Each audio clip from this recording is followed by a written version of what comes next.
It's Winnie the Pooh's favorite treat.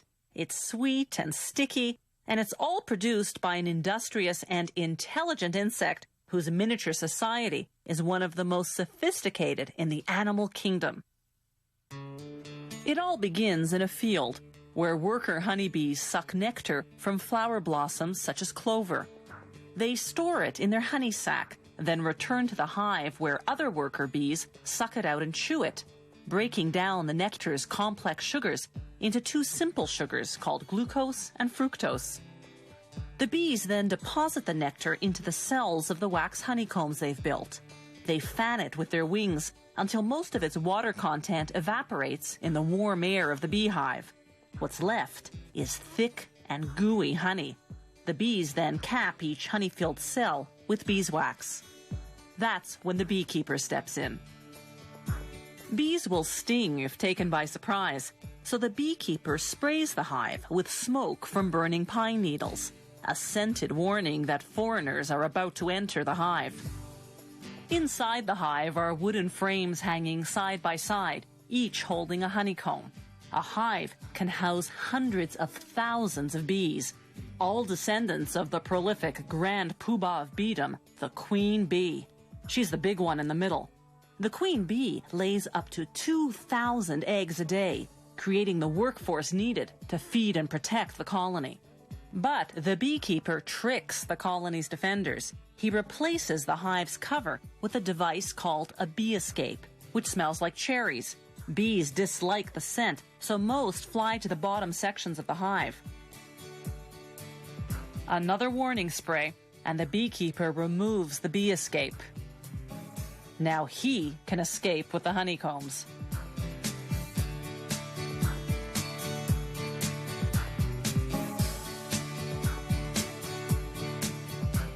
Inside the honey factory, they put the honeycomb frames on what's called an uncapping machine. Like a razor, it shaves the wax caps off the honey-filled cells of the combs. They scrape off the remnants manually. Then they set the frames on another machine called a honey extractor. It spins the honeycombs until all the honey is forced out of the cells. Afterwards, they filter the honey to remove any pieces of wax capping that slip through. Then, the honey is ready for bottling. Some beehives contain smaller frames designed to produce honey that isn't extracted from the honeycomb.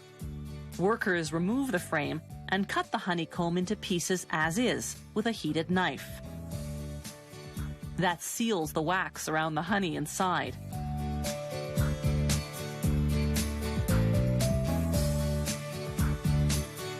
You eat it, wax and all. The beeswax lining of the honeycomb goes to make candles, furniture polish, lipsticks, and other products.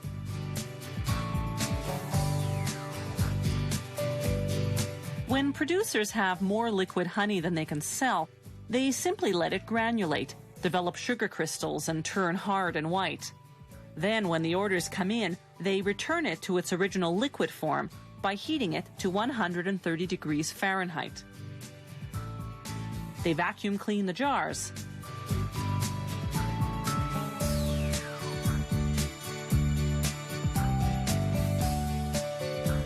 Then fill them.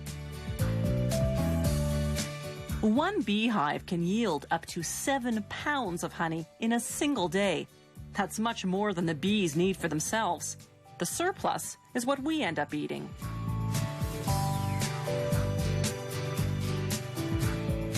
Honey production today is both efficient and humane. For centuries, the only way to harvest honey from hives had been to kill the bees. Then, in 1851, an American beekeeper invented a way to get the honey, yet spare the bees. His method, with the removable honeycomb frames, is the one we still use today.